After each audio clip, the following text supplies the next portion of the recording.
Hello and welcome myself, Dr. Neeraj Sapnalika, one of the founding members of Edu Fund. In today's episode, we have a very special guest with us, Eela Dubey. She is the CEO and co-founder of Edu Fund. Let's hear from Eela herself about her journey of building Edu Fund. Welcome to the show, Eela. Thanks, Neeraj. It's exciting to be here as a guest and not a host this time. So why don't you start with your journey, your thought process about building Edu Fund? How this idea germinated behind Edu Fund? So for me, Edu Fund is deeply personal, as well inspired by different aspects of my professional life.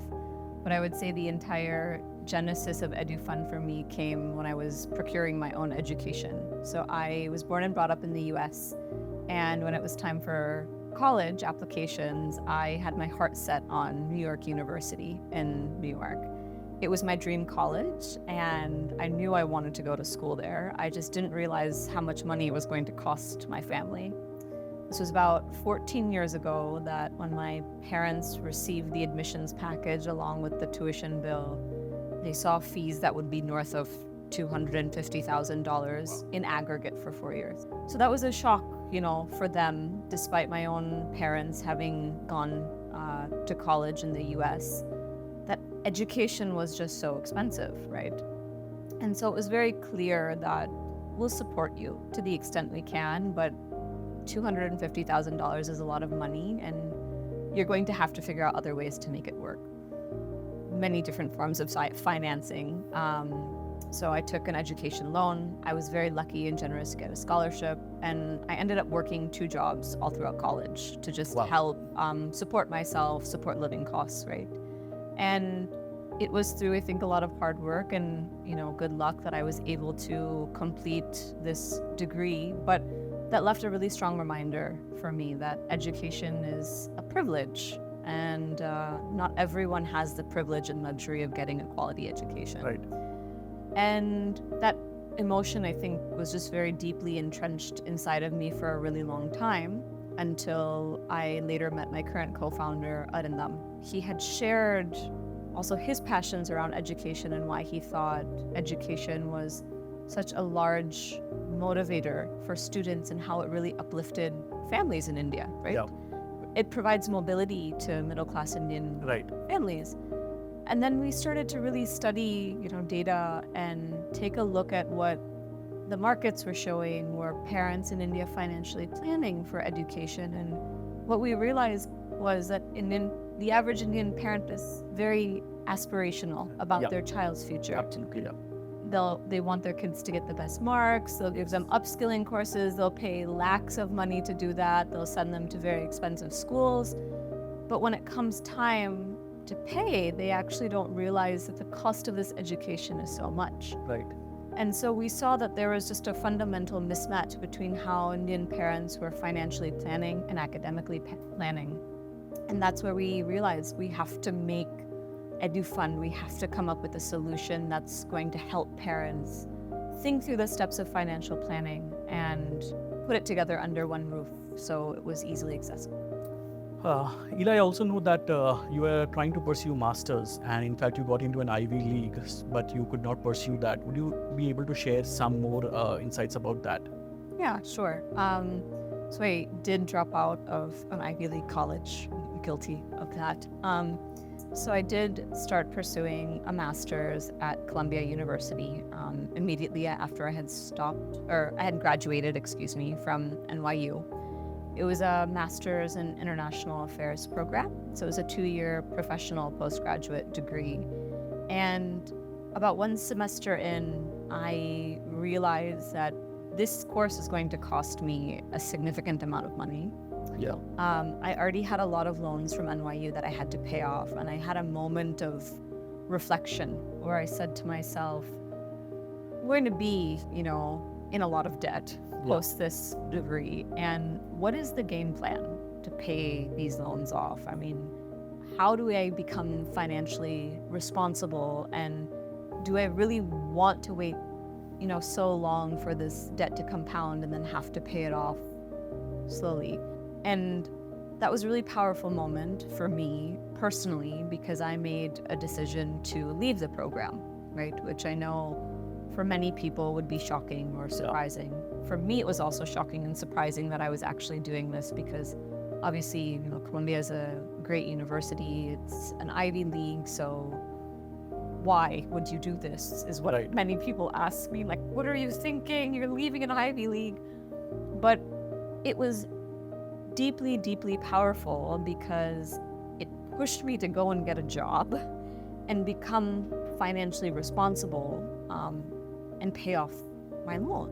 Are you like trying to envision EduFund as a 529 for Indian market, where you will probably help parents with the entire value chain around education?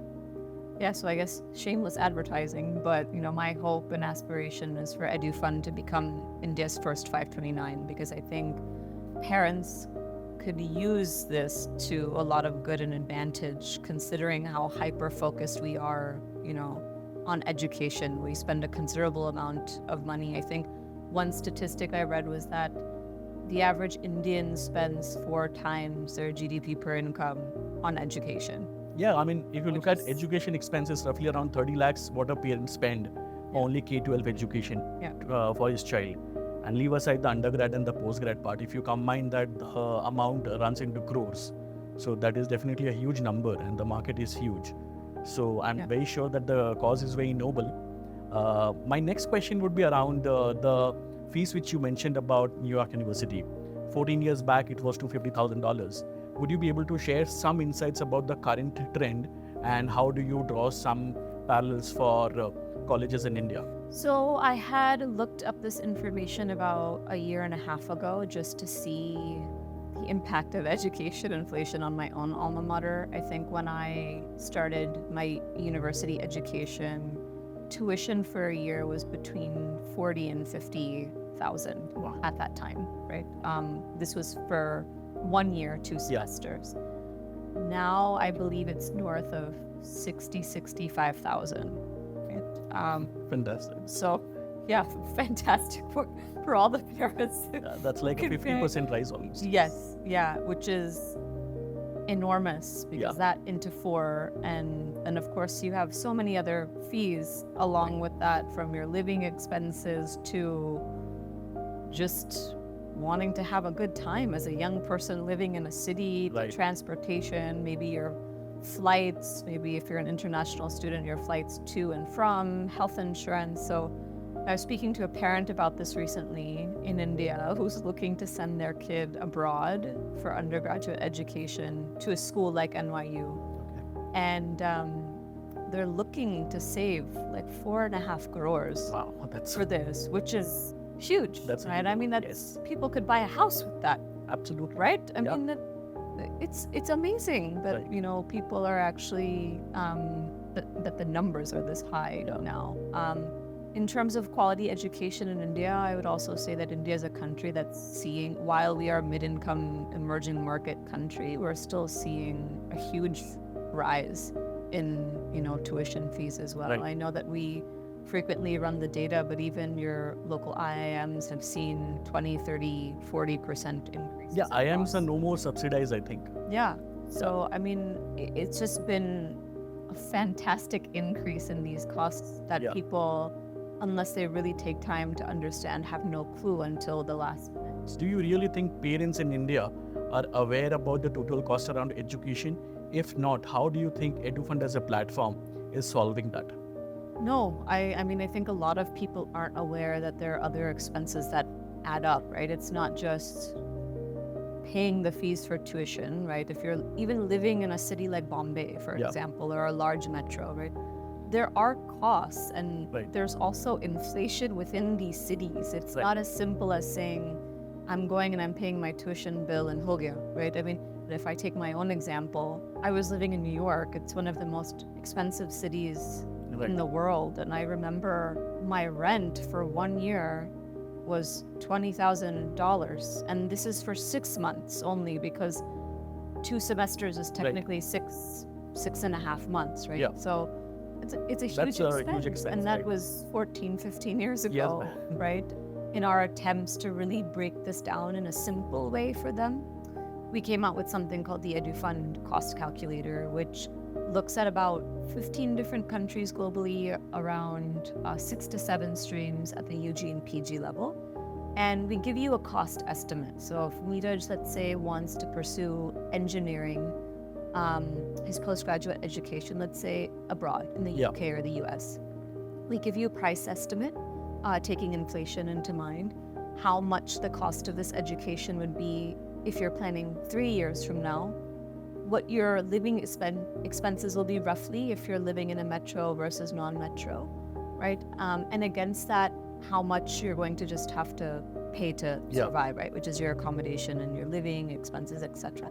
And we give you a breakdown. So you have a rough estimate, right? You have a rough roadmap in your mind that, okay, this is what it's going to look like 3 years from now when I'm planning. Can I actually afford this? If you look at EduFund, the entire suite of products which is there, while investing is one product, as you said, you have loans, and then you have also a newly launched vertical of scholarships, and then we have add-on verticals of counseling and others. So would you be able to throw some light on how do you envision the integration between investments, loans, and scholarship in helping a parent plan for their child's education? So I think the concept of financial planning is very much an integrated journey, right? And I think a lot of parents have many different avenues that they pursue while financing their child's education, right?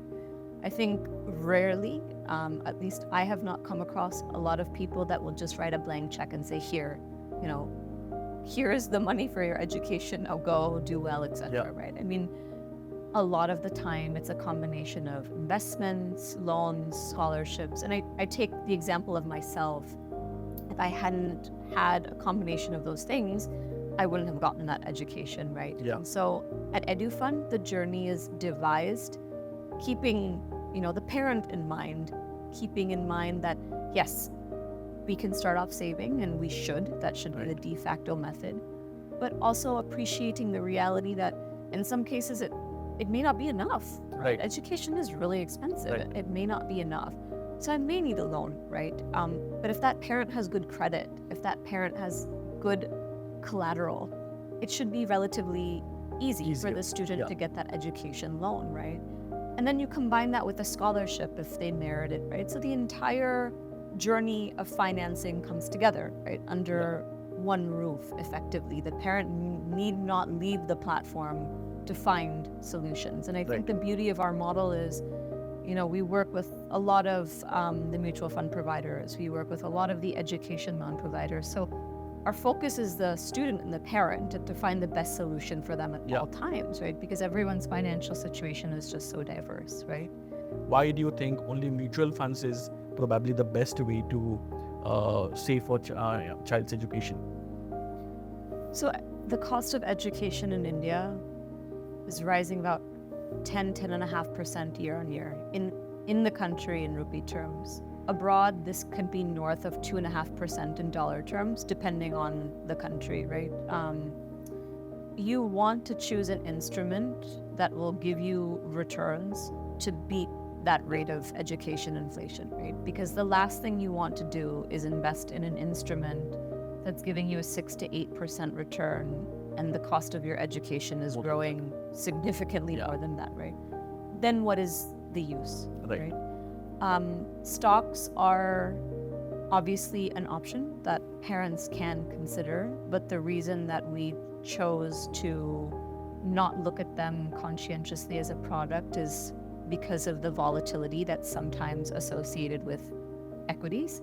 And not all parents know how to manage their portfolio independently, right? We thought mutual funds were the best instrument to give you that inflationary hedge, right? As well as give you enough risk, enough palatable risk, let's say, right? And of course, there's a spectrum of risk across these funds, but enough to not overly concern the parents in many of the cases, right? And so we looked at instruments across. I mean, you have fixed deposits, parents invest in gold, parents invest in real estate, but we thought that, a lot of those other instruments, like real estate, for example, it's lumpy, it's liquid. you can't define the date at which you're going to sell it, right? Right. Likewise with fixed deposits, the rates are not always advantageous to beat that cost of education. Yes. They oscillate and they depend on many different things. And so we thought mutual funds are probably the best instruments for these parents. My next question is around the vision of EduFund. Where do you see EduFund in 3 to 5 years from now? I would hope it becomes India's first 529. That's my aspiration. I do think that there's a very important element around tax saving for education investments. This is my personal belief, of course, because if parents are incentivized to take loans because of certain tax considerations, there should likewise be those tax considerations for investments when they're going towards that cost of education.